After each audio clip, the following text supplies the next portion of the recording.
Take it away, Dave and Mackie. Hey everybody, this is Dave, and Mackie's rebooting Skype, and it's being a pain for him, sadly. We are Shiny Side Out on WZZR, coming to you from Australia for Revolution Radio on revolution.radio, where it's home to fresh, unfiltered ideas and conversations, and you can find those on air and in the chat room where I am right now. I'm just going to point out that I am there. Oh, I can't remember. Sorry, I can't pronounce half of these names. Hey, Mackie, you made it. Boy Solomon. That's actually a pretty cool name. Flippy, Futurist. Oh, boy. I can't read half of them because they're using crazy fonts, right? But anyway, it's all good. So hello to you in the chat room. And the website is also a tremendous place to get your merchandise. And that's one way of supporting a station. There's another way. You can just send money. You can do that. You can become a Patreon, which is really cool too. And buying merch, donating. Yeah, that's it. And this is show number 606. 600. Yes. That complicated math right there. Goodness me. So, you can catch us on air, online, and anywhere on your smart device, and by using an app, and you can listen anywhere. Or you can just put your feet up, sit in your favourite rocking chair. That's a terrible accent. I'm sure I'm going to get hate mail for my terrible southern accent. Is that what it was? With your feet up, listening to a Grace Tabletop digital radio. If you miss Solaris' show, actually it was Nish and Solaris on, and I caught like the last half. It was pretty good. They would talk about everything. It just flowed, Mackie. That's not unusual. It's not unusual. That is something. It's a song, yes, it's a song, but she's a great host. And if you don't know who we're talking about, she comes on before us, and you can find her shows in the station's archives, which are how much they cost, Mackie? Nothing. Nada, zilch. They're nothing. They're free. They're free.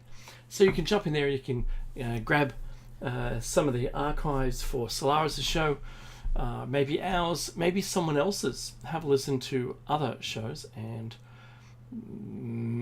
maybe you can learn something new from someone you didn't even know existed. So that's actually pretty cool. Then you can tell someone about it. Because, Mackie says this all the time, and it is, why don't you just share with others that you listen to Revolution Radio? Do that. Yeah. Because if you may not have the means, someone else might. And wouldn't it be great, Mackie, if we got a sponsor? Oh my goodness. Yeah, that'd be great. Yes. I'll drink all the soda that you want. Oh, there's a challenge. And I'm going to say, I don't really care who you are, but we're not going to change what we say. All right. And there you go, limiting factor right there. I'm going to say, Mackie, that today I am broadcasting out of Darkinjung country. Where are you? I am in Daruk country, my Beautiful friend. downtown Daruk country, huh? Beautiful downtown Daruk. Before I continue, I just want to have the segue from the word downtown. I think I was in Singapore, and we were on a guided tour, and the person up the front, a very petite young Singaporean, holding the microphone and facing us, running backwards in a bus, right up the front, holding onto the post so they don't fall over, and every direction we were instructed to look was downtown.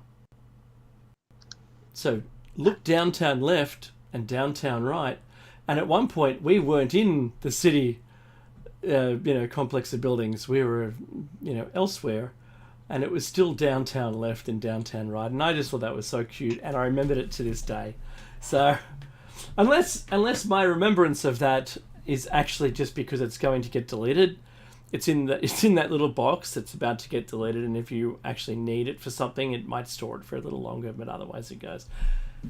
So, that ridiculous anecdote is followed by me saying that as Meki and I are shining side out and individually, we acknowledge the traditional custodians of the land where we live, and we pay our respects to elders past, present, and future. So, oh boy, Meki, boy, oh boy, oh boy. The name that you saw there, that's actually Cyrillic. It means Patri Krolik. I don't know what that means, but the way you read it is Patri Krolik. What am I looking at? The avatar in the chat. For SS? No, this was Patri Krolik. That was Cyrillic lettering. That's one of our listeners right now. Hopefully, one of our listeners right now. Because I can see Boy Solomon. Yeah, Boy Solomon, Lavender Streams, and then Pat Krolik as well. Right. All good. I can see Lavender Streams now. It makes sense when you read it. It makes sense when I read it. It makes sense in your voice. But the letters that the avatar uses are Cyrillic. Well, that's tremendous. It's Russian. Yes. Duh. Okay, so Meki, I want to start in kind of like a reverse order, timeline-wise. No, let's do it the other way. I think, reverse. Let's do the reverse. Reverse of that. Right. What? So today I saw some found footage from... Wait. Blair Witch! No, because that was too much handshake on that, right? No. So camera shake was awful. So no, funny enough, the found footage was from Lahaina, and it was a lady who survived. Her and her child survived in a car at the front road, right, next to the beach, and there was a dispute that. And the dispute is such that the emergency services issued evacuation orders for a little town about a mile away from the front beach. About a mile. And maybe a mile and a half. Now, the people stuck in the front beach road, whatever it's called, I forget, probably front road, they were being evacuated from that town down to the beach. Okay. But all that did was block the beach road and block everyone in and cause a traffic jam. Now, the lady rang the emergency services and said, look, I don't care about the town that's a mile away. I'm stuck in the front road with all these buildings now on fire and sparks, like embers. She'd call them sparks, but they're embers, laterally going down the street at eye level and not falling down, just hitting everything, and everything that they touch is catching on fire. And the cars behind her, she was lucky hers wasn't incinerated, but there were a few that were, and these people were stuck. And when they eventually, 2 hours later, after the fire had gone through, the few cars that remained, that were still intact, with people in them, got to the end of that front road only to be confronted by police and the traffic cones saying, you can't come this way. And the whole thing appears to be a complete, I'm going to be really kind, mismanaged emergency situation, where they were actually sending people to their doom by sending them downwind of the fire, and they were naturally then trapped in this, this area that was going to be incinerated. It eventually became incinerated. And no one communicated outside of each other. And in fact, the people who were meant to receive the original text, no one has ever claimed that they received it. And they were meant to have evacuated from their town a mile away, but by the time that was sent, I think it was already down Lahaina. So look, it's such a tragedy for that to have occurred at all, mismanagement on the highest scale is what people are saying about it, and there's little nuggets of information come out from time to time about it. Now, I saw, this is the segue that I wanted to get to. America signed. Remember how America was having to shut down their government because they because they had to increase the debt ceiling, and then magically out of thin air they produce $100 billion. 50 of that is going to Ukraine, 50 towards Israel. Because they need it. Yeah, that's right. And none of it is going to Lahaina to rebuild. But that's a local issue. Nobody gets elected on local issues, Dave. We all know that. What? Who said that? It's a cross line. That's right. Ah. So look, that annoyed me. And the other thing I wanted to bring up, because there's really no talking point on that, right, is the lawsuit against a fellow for making a meme with Hillary Clinton in it in the lead up to the 2016 election. There's a lawsuit against the fellow for doing it.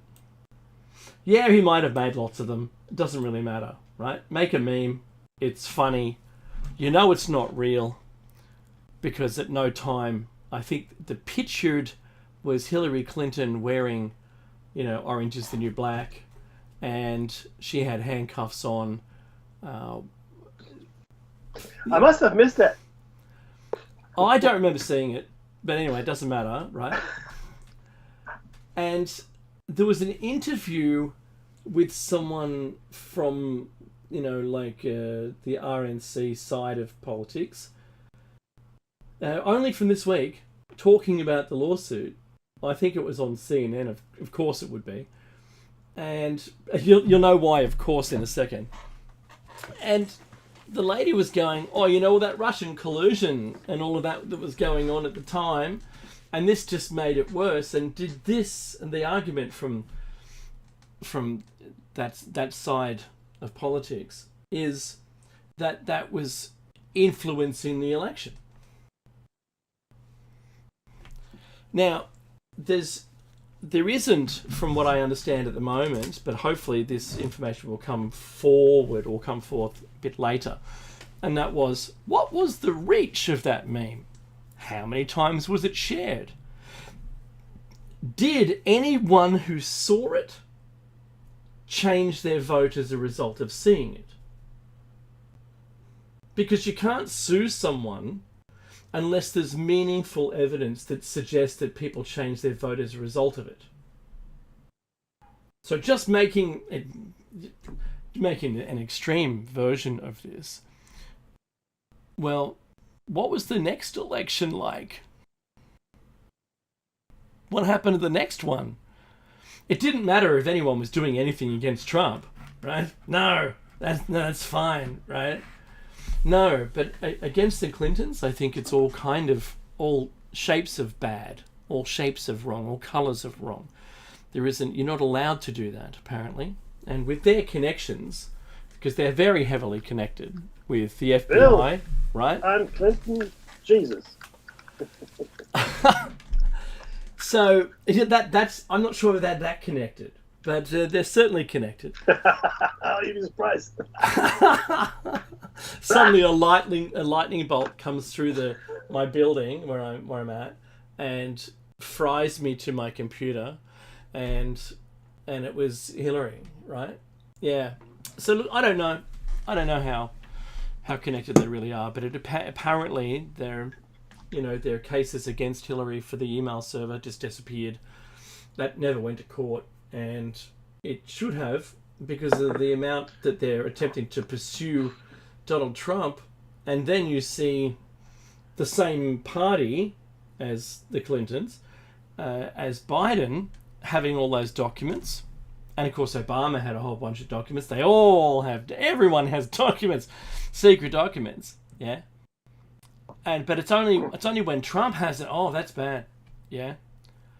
And it's not even, when I was a kid, Mackie, I did learn the lesson of not dobbing on someone if you were part of the thing ultimately. We don't talk to the cops, okay?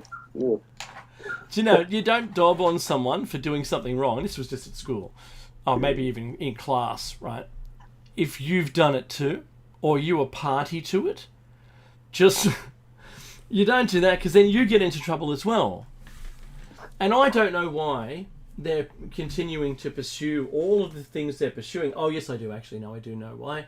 They just don't want him to run. They want to incarcerate the former president who's still able to run at the next election. They want him to be in jail so that he can, I don't know, lose the election. Yeah, good luck with that. So you're very quiet, Mackie, and it kind of frightens me because... No, I'm thinking. Yeah. So framing Mackie, so wait. So you can't draw a picture of Muhammad, right? Yeah. So apparently you can't draw a picture of Hillary Clinton. Oh, thin ice, my friend. Thin fucking ice. What? No. You said she was heavily connected. You're comparing the prophet to Hillary. Now, personally, I got no problem with that. I don't really care. But I'm telling you, there might be a jihad started just for you. I'm going to get my kids to start my car in the morning. That's not going to help. I totally apologise for that. No, look, you raised a very important point, though. And I'm just rereading Confessions of an Economic Hitman. Actually, not rereading. I'm reading the updated edition for 2023. And for the longest time, America was conducting the economic hitman policy around the world, where they tried to enslave countries through debt. Now, why is this important in connection with the Clintons? Because the people that benefit from this kind of policy are what we like to call the elites. They're not the elites. They're parasites, but nonetheless, that's who benefits. And the truth is this: the Clintons, and I don't know how or why. I mean, it really is a little bit of a mystery to me. I'll be honest with you. Not sure how that whole thing started. I got to do some more research. But they seem to be. Well, they don't seem to be. They are untouchable. They're completely untouchable. And there's I'm this. quietly laughing to myself. No. There's no recourse. I mean, we know they were involved in a number of different things. Real estate, people having unfortunate accidents. It's almost laughable. You can probably look at Putin's body count and look at the Clinton body count, and you can probably come to a draw, I reckon. But it's a really terrifying thing. But what we don't understand, most of us, I think, is the fact that the world is run by these elites. So they are beyond touch, and for all his money, right? And haircut and I guess idiosyncrasies. Donald Trump is not part of that. Mm-hmm. He just isn't. Yeah. Yes, in fact, he's actually old money, believe it or not. Older money, not old money, but older money, because it came from his grandfather, in fact. It's the No Homers Club, Mackie. Do you remember that? There's Homer Kaputnik. Yeah, no homers. We can have one homer. and Donald Trump, he has the cash, but he doesn't have the connections, both from the family point of view. I don't think he's ever been. Look, I could be wrong, but I don't think Trump has been in Bohemian Grove. No, and I dare say he didn't go to West Point, right? No, well, that's another thing, right? And he is probably he's probably what's the best way? Not Skull and Bones. He's the wrong kind of billionaire. Mm-hmm. He's not. The word is not refined, but that's how they see themselves. He's not refined. Yeah, of course. Okay. Well, maybe he doesn't want to play the Bill Gates game, right? In the Hillary Clinton game. Yeah. Now, apparently, the Bohemian Grove hates Trump. Mm-hmm. Which is odd, isn't it? I don't know, because I wasn't at the last meeting.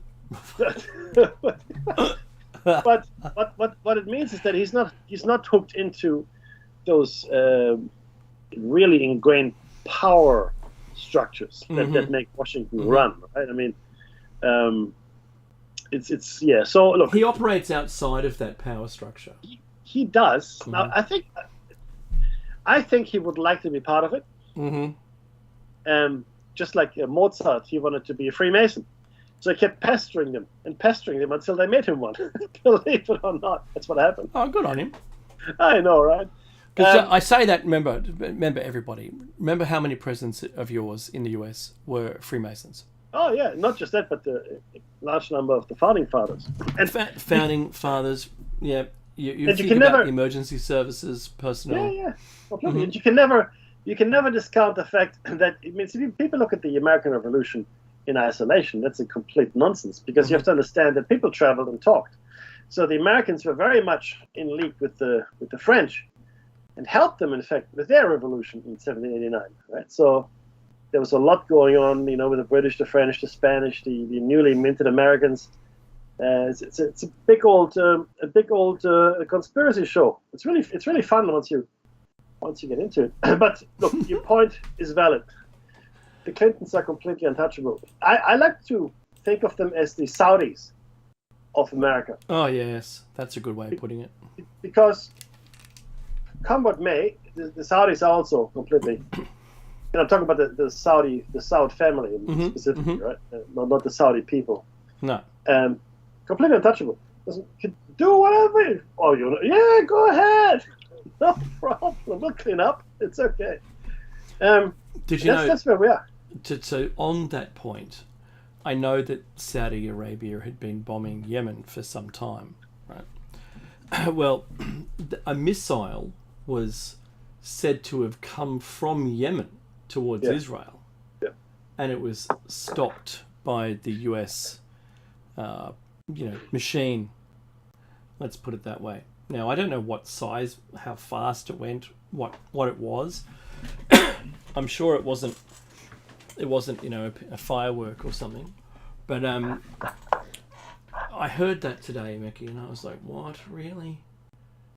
Why is everyone starting to play? Why is it like... I did expect it to be quicker.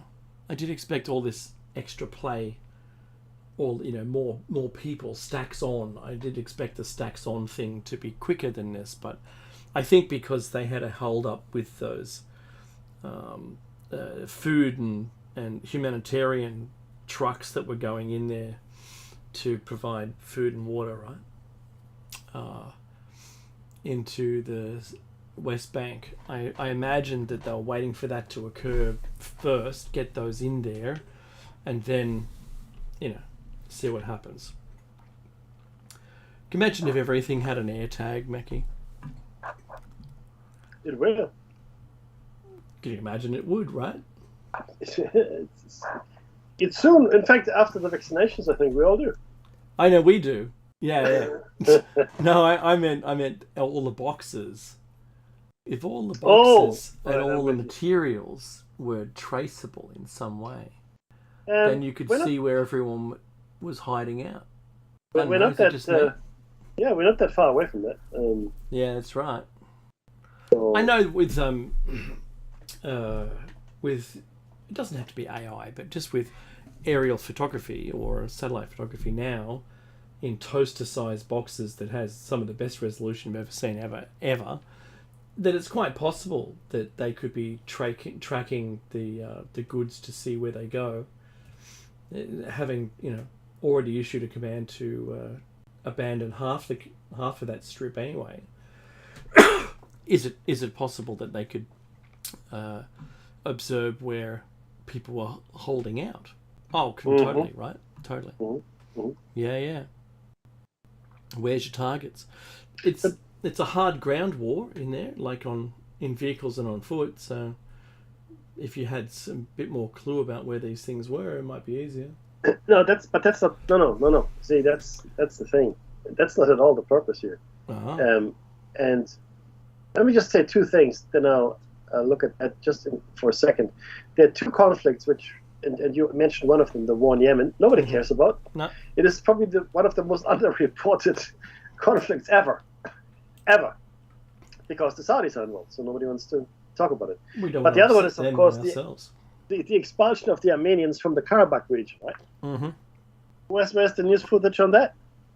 Because that's, I mean, that's... And it's, Hang on, this is- wait. You say the phrase again, it's like, the who from where? Exactly. What now? There are people there? It's not a drink. No, but the thing is, so we spoke at length about ethnic cleansing back in, the days of the Balkan Wars, in the 90s in Europe. And attempts to get people out by any means, killing them or getting them out, just physically having them not there anymore, right? 100% success. 100% success in the Karabakh region. I mean, what? That's just astounding that you did. All the Armenians were pushed out. I think that's horrendous, to be honest with you. But nobody cares. Nobody cares. Now, to go back to your point about it'd be good to know where these people were, right, and such. The point is not to fight the enemy. The point is to kill everybody or get them out. That's why I mentioned Karabakh. It's to get them out. In fact, Netanyahu said he wants nothing to do with Gaza. Well, that's easy if there's no Gaza. It's really exist. So Gaza is just a very shiny surface that stretches all the way to the sea. See? Look, it's like a mirror. We polished it. It can be seen from the sun. How do you know? Well, we went that night. It was cooler then. But it glowed for a couple of days. It did. There was some. You could read at night, and it was fun. Plus, we roasted some marshmallows. No, he has no interest. The only interest that Netanyahu and his cronies have. I'm not saying the Israeli people, mind you. Okay, this is the power cabal, if you will. They want Gaza to be gone. And ideally, they want the West Bank to be gone. And if they could, turn the Bekaa Valley into glass, let's do that too. Okay, because right now it is a three front war. There's the war in Gaza, as you know. There have been attacks in the West Bank on Israelis, and Hezbollah is mobilizing in the north of Israel, south of Lebanon, for attacks there. So this is a serious thing. Now, if this were to happen, then of course the Americans get involved, and the Russians get involved, and the Chinese get involved, and especially the Chinese, because they want to be seen as supporting, I guess, the Arab cause. Right? That's the game here. As long as the math makes sense. Nobody wants a zero-sum game. So, what does it all mean? Well, if we let it proceed as it does, or it will, there'll be no Gaza. It'll be gone, but you'll have a couple million or so Palestinian refugees in Egypt. That in and of itself is a massive issue. So instead of having a problem in Gaza, Israel will have a problem in Egypt. Right? Can they defeat Hezbollah in Lebanon? Well, they haven't been for the last 40 years or thereabouts. So no is my answer here. It's not going to happen. West Bank is a different issue. And this is really the problem, Dave, right? Because none of this is rational. If this was a rational conflict, there could be a chance of resolution. And by that, I mean, look, if it's really just about, getting a peace treaty and then recognizing each other's territory, etc., because that happened in the past. We have had wars that came to an end, and there was a treaty, and that was it, pretty much. And people might still have had bad feelings, but I can tell you that there aren't terribly many people in Germany or in France that want to kill each other. Okay, over wars that happened 80, 60, 100 years ago, whatever. Forget. Well, that is true, right? But there are treaties in place, and the peace is holding, right? So why not here? Because it is an irrational conflict. Yes, the Palestinian question and the state of Israeli creation and the expulsion of the Palestinians, all of that are part of it, but they're not the entirety of the conflict. The totality of the conflict revolves around Jerusalem.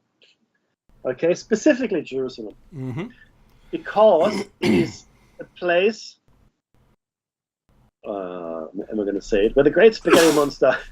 For now. Mm-hmm. No, it's because it's such a loaded thing. Don't forget, conflict in this area goes back to pre-Roman times. Mm-hmm. The Romans took it, they raised the temple, right? And there was the there were well, I guess the Turks came, Jewish the Arabs. Roman War was in 70, wasn't it? Yeah, absolutely. The Turks came, the Ottomans, the Arabs took Jerusalem, right? There was fighting there. The Crusades came and went. Oh yeah. 1,000 years ago or so, maybe a little bit less. And there were other conflicts since, and in between. The Ottoman rule actually brought a lot of peace to the area for 600 years. For 600 years, it was quite peaceful in that area. And then then World War I and World War II came along and destroyed that peace. But this is not a rational conflict because there are religious feelings. Now, do the power brokers care? I mean, the actual power brokers, the people that use these kinds of feelings for their own power gains. I don't think they care about religion too much, but they see the potential for power, obviously, right? So, but there are people that believe, Dave. There are people that truly believe in Christianity, in Islam, in Judaism, and they believe there is a God. Mm-hmm. And this is where it gets schizophrenic, as it is the same God for all three of them, that has made certain judgments in the area on the Jews, on others, and and all the things that are happening right now, sort of going against that God, and there's a lot of ill feeling, and people want to get their holy places back. I mean the Temple Mount, the Al-Aqsa Mosque. I'll read the prophecy out, but it's a real quagmire, and because it is such a irrational conflict, a rational solution can never, ever succeed. So what Netanyahu is doing, because these people aren't stupid, they know this, he is trying to eliminate one of the variables, right? Mm-hmm. Which is the presence of the Palestinians, which are constantly attacking. He wants, I think, what the Ottoman Empire had, which was a peaceful existence in that area. Not possible as long as the Palestinians are there, because they have a legitimate claim to the territory. Mm-hmm. Right? So you have to get rid of that variable before you can even think about having peace, right? That's the rationale here. So it's horrible. Yeah, no, totally right. So in 1217, I remember there was a Spanish rabbi that was beside himself when he found that the site of the Muslim structures on the Temple Mount. And he commented about that, right? Now, and I think I've got a quote up here. It says, "What torment to see our holy courts converted into an alien temple," he wrote, right? So this phrase is, I think you need to remember that for the prophecy. And I've heard this in varying ways, and this is only one of the varying ways, and this is worded slightly differently, and comes from Wikipedia, of all places, the place I hate. And it says, the book of Isaiah foretells the international importance of the Temple Mount. And it shall come to pass in the end of days that the mountain of the Lord's house shall be established as the top of the mountains, and shall be exalted above the hills, and all the nations shall flow unto it. And many peoples shall go and say, Come ye, and let us go up to the mountain of the Lord, to the house of the God of Jacob, and he will teach us of his ways, and we will walk in his paths. For out of Zion shall go forth the law and the word of the Lord from Jerusalem. That's Isaiah 2:2 and 3. I've heard it kind of worded differently. Maybe it's paraphrased, but in the end of the days, the Temple Mount shall change hands to the true owners. This talks about mountains, and when I reread this, I won't give you an example again, but it does sound like, aliens come down and we all get, shepherded into their ships and fly away. That's what that actually sounds like. Mm-hmm. And because they'll land on the top of the mountains and we have to make our way up to the mountains to get on board. That's what it actually sounds. It doesn't sound like the Temple Mount at all. Because that's not a mountain. Let's just put it out there. That's a building. It is a building, but it is on a little hill. A little hill? Yeah. Yes, not a mountain. It's not a mountain. And so I thought that was extraordinary, right? Yeah. Anyway, so is it the end of days? Not today. The end of days. That's such a loaded thing. Look. Not today, Satan. We are living in the days of the last pope, Mm-hmm. apparently. Right? Mm-hmm. So that's one thing. And because change is happening at such a rapid pace, it's hard to say what's next. I mean, look at the world just for a second. Forget the conflict in Gaza, which Mm-hmm. is bad enough. But we have the advent of AI, well, not quasi-AI based tools, right? Which could take a number of jobs from living, breathing humans. I heard 100,000 people in India have lost their job because of first level is no longer required. See, that's I told you, right? I mean, I this is about 5 years ago. I was asked to bring a presentation at work and talk about anything really. So I did. This is IT based, right? Mm-hmm. And I spoke about the end of labor. What does that mean? Well, you have to look at capitalism and corporations that work both within and outside capitalism. But corporations, they always look for the cheapest way to do something and charge the most they can. Mm-hmm. So costs have to be small and profit and has to be really big. That's the ideal scenario, right? Obviously, for a corporation. There's nothing else that matters. So what did we do? Well, we hired unskilled labor for call centers, usually students or backpackers or whatever. Mm-hmm. And that worked okay. They had scripts, off you go, right? But they still had to be paid minimum wages in the first world nations. Dang minimal wages. Dang that minimum wage. Dang minimum. It's a minimum. And so we go, okay, you know what? That's not working for me. I'm going to offshore it. No. We're going to right shore it or best shore it. A whole bunch of stuff. Okay, and then we value capture all the people that were here, right? Value capture. Value capture, that's a great thing. That's a good one, isn't it? But so that's what they did. So they moved the labor, the work, to a place which was a lot cheaper, had less labor laws, had a lot less protection for the workers, etc., right? That's good. That's good, but it's not good enough because it still costs me. Mm-hmm. The ideal, I said this in my presentation 5 years ago, the ideal scenario is to have no people at all. Mm-hmm. None. Just have scripts and AI algorithms. That's all you need. Mm-hmm. And we are finally at a point where that actually is all you need for some work. Mm-hmm. So the entry-level positions for people into many companies like this, like tech companies, they're gone. Mm-hmm. They're gone. Like it used to be like you go into a company, entry-level position, could be service desk, could be mailroom, whatever. But you had a chance to work your way up. Mm-hmm. To learn, as it were, right? If you wanted to. That's completely wiped out, almost completely. Excuse me, I gotta.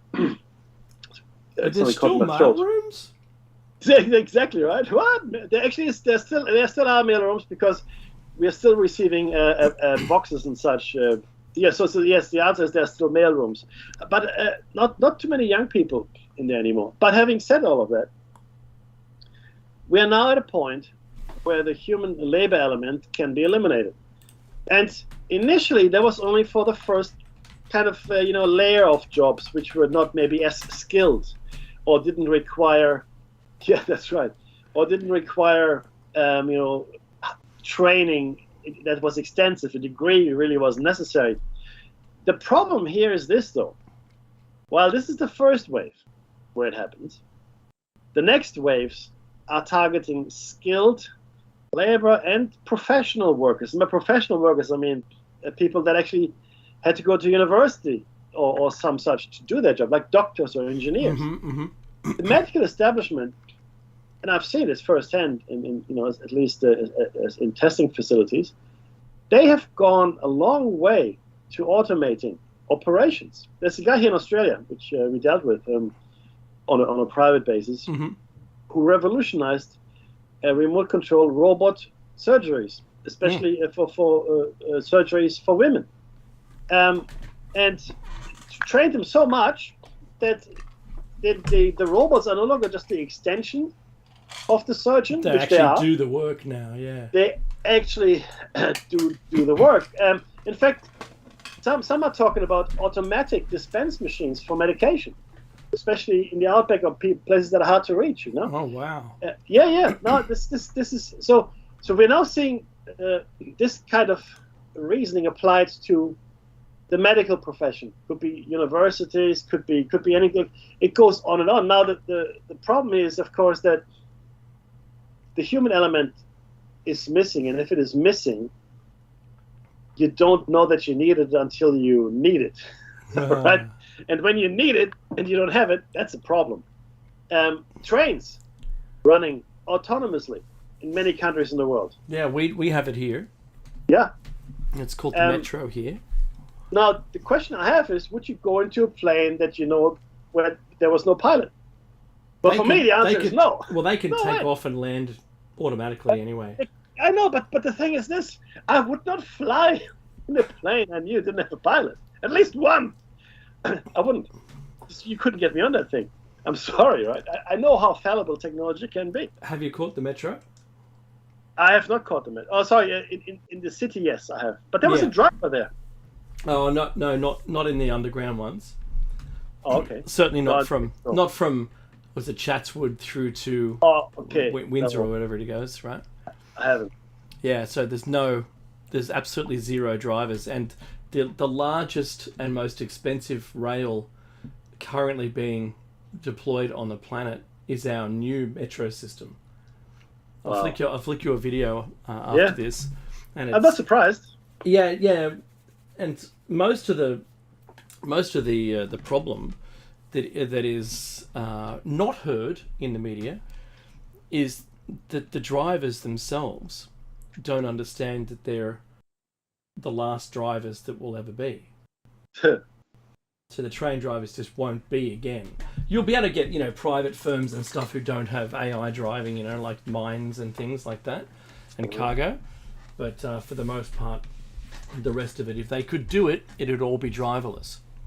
Despite the cost now, I think that it's more cost effective now to have trains running 24/7 than it is to only run them while the shifts are there. And we remember in the olden days, Becky, the weekend schedule was much less.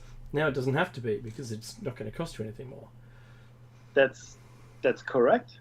That is correct. Now, but ultimately we have to ask ourselves. I'm just waiting for the Johnny Cab, right? Do you want it?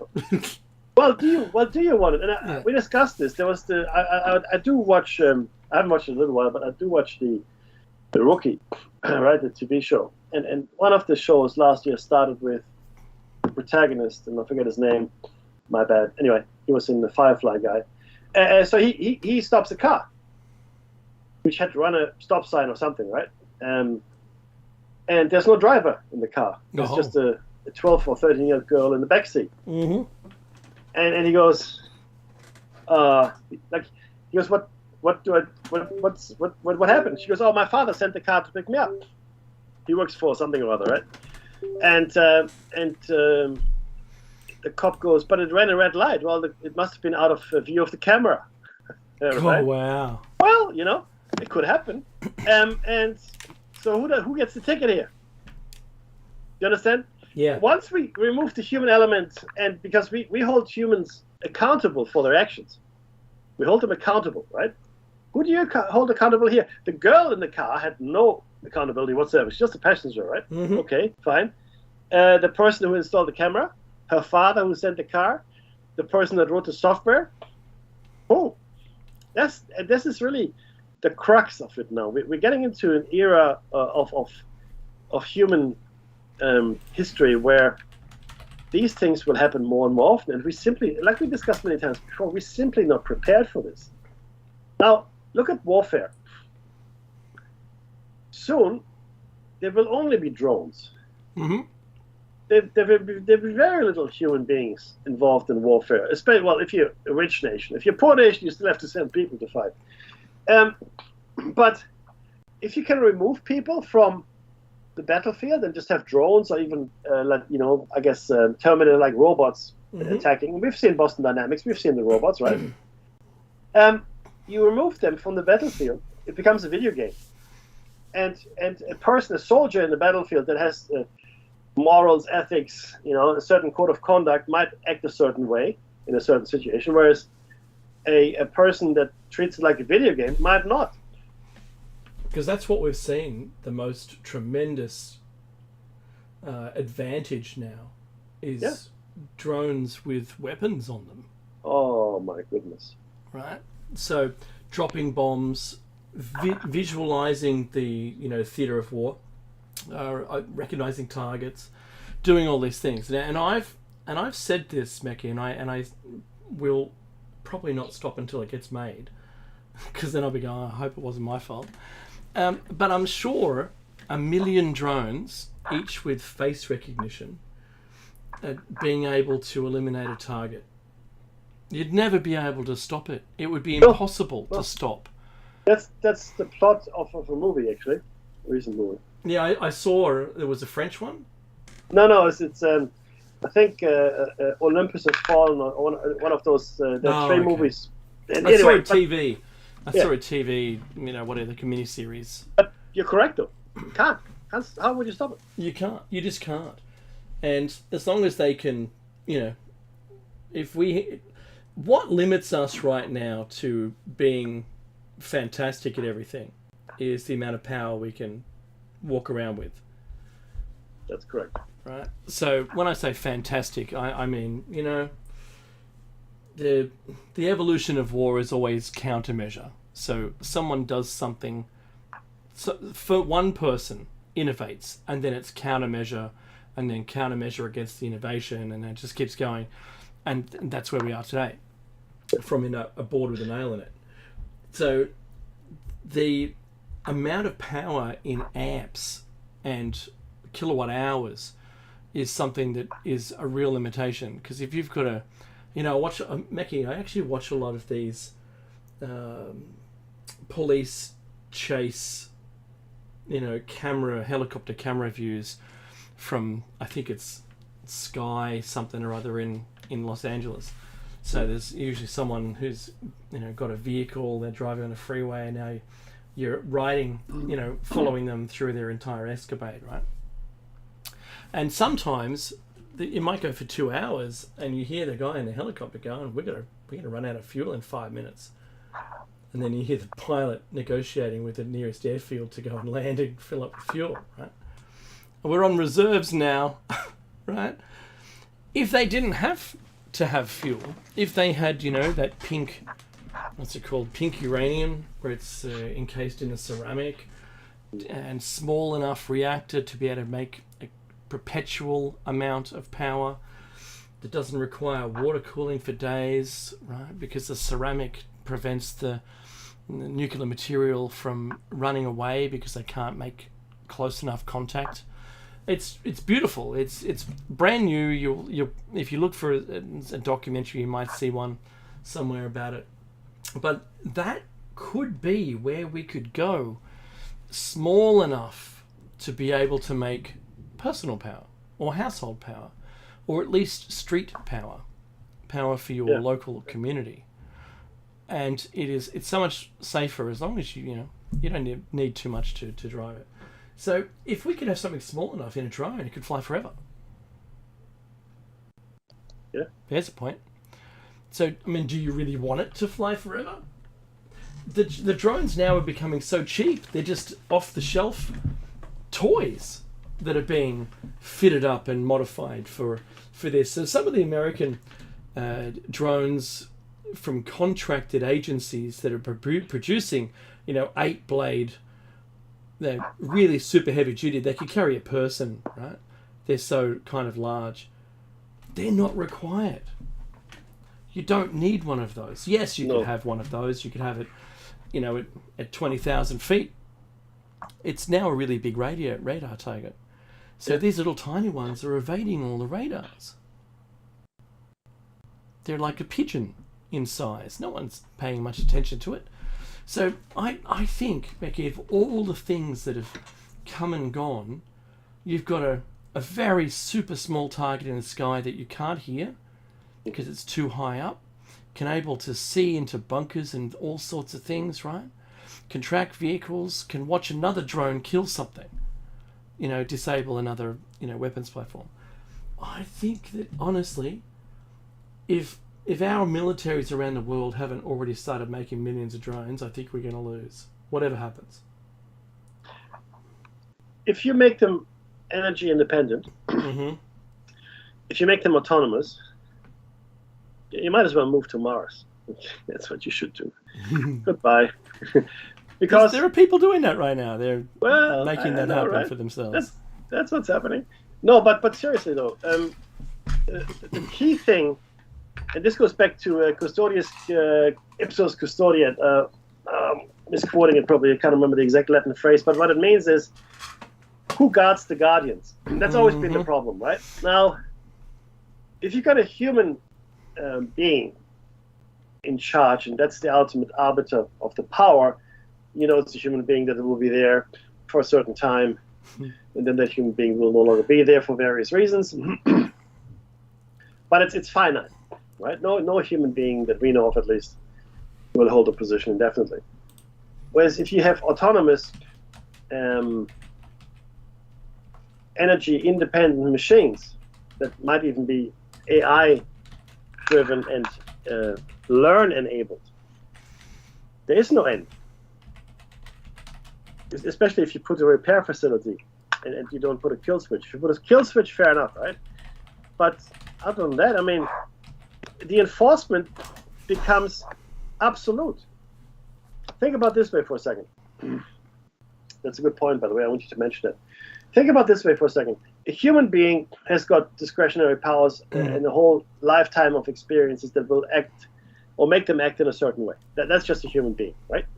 And if even at the worst SS troopers were still human beings somewhere, somehow. There might be some modicum of empathy left in them, right? There are stories where, they let people escape and whatnot, and, where there's mercy. It can happen. With a machine, impossible. The machine will follow the programming and its parameters, and that's it. You can't argue with a machine. You can't make it. You can't appeal to its better nature. It doesn't have a nature, right? But you said that. Can you just make that quote, please? Yeah, I don't want no silicone diode controlling my destiny. Yeah, from War Games. Yeah, that was back in the 1980s. Yeah, 84. I want to say 82. Yeah, it'll do. Matthew Broderick, something like that. That's great movie. Great movie. But this is where we're heading very quickly. So it's not just a. Oh, jeez. Oh, so the question was end times. Are we there? Who knows? It's everything is moving so fast. It could move fast in the right direction, but it could move really fast in a catastrophic direction. So that's what I think, Mike. Yeah, there was some really good quotes from that movie. That's kind of pertinent today. That's definitely one of them. Yeah. But to watch the people who were innovators living as recluses, I think that's also a message. Yes, sir. For all of us. And Hijacker knows what I'm talking about too. Hey, Hijacker, it's been a long time, mate. Look, we've come to the end of the first hour of Shiny Set Out. Coming up next is us again for another hour. So strap yourselves in. We'll be talking about our hypothesis, or continuing that story. I think it's part 7. So take the time to donate if you're watching this on YouTube, to like and subscribe and share it with someone, and we'll pick up a new stream for the next hour.